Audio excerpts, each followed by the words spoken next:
Hi guys, welcome to my channel. For today's video, I'm going to share with you the school supplies haul.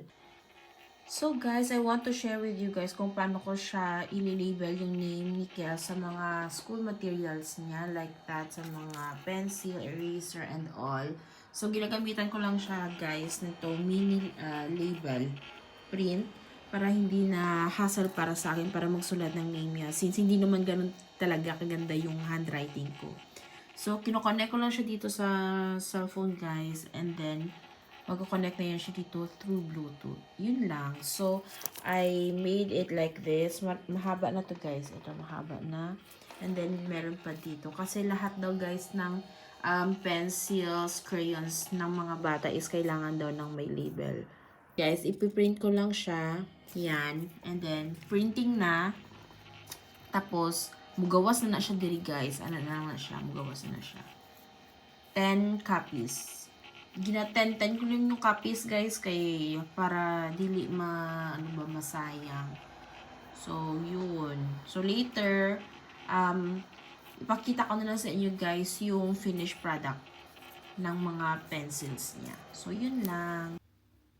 So, example nito guys, itong glue stick niya, lalagyan siya natin ngayon ng labels. So, ito yung mga labels. Lalagyan natin ng name niya, isa-isa yan.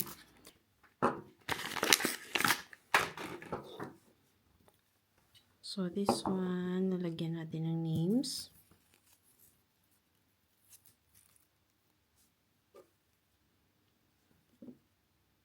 Maybe dito na lang natin sa baba ilalagay.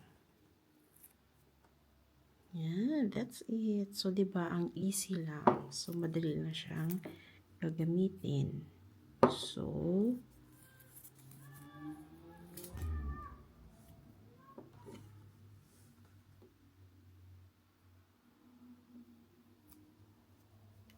ganyan guys. Diba, ang cute. Ang dali lang siya. And, napaka-neat niya tignan.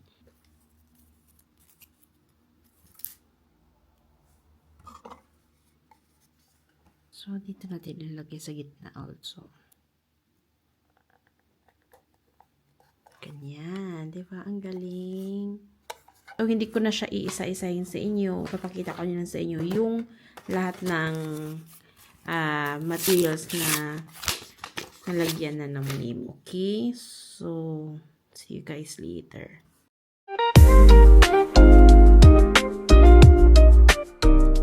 So, yan guys. Yan yung example na pinaglibelan ka ng kanyang crayons. Diba ang ganda?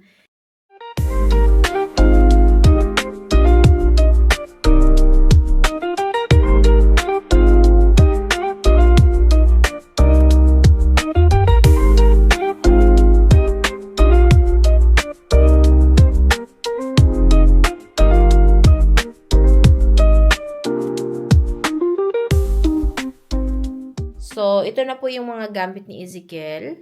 Yan. Ito na po yung mga school supplies niya po for grade 4.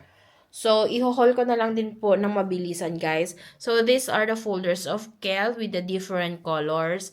And so, sa kanila, guys, hindi sila allowed or hindi ko alam. Pero, wala silang mga notebooks, actually. Dito po is meron siyang ito, folder kung saan nilalagay yung mga mga letters sa parents or yung para hindi mayukot yung mga papers nila. So, dili na nila ginabutan, guys.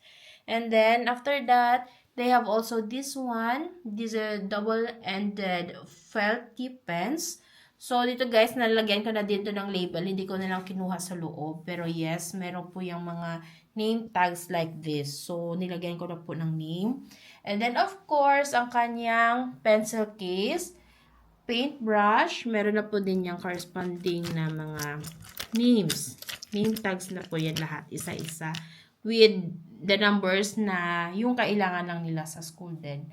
And then after that, of course, his papers, kumuha na lang ako ng dalawa guys. So, isa sa bahay, isa dito, doon sa school nila. Then, so these are the books of Ezekiel. Yan. Ito po. So, bali, 1, 2, 3, 4, 5, 6, 7, 8, 9, 10. So, 10 books po ang meron sila. Actually, maninipis lang siya. So, yan. And then, meron din po siya dito, malaki na folder, and then, ang drawing book din po nila. So, yun yung drawing book nila.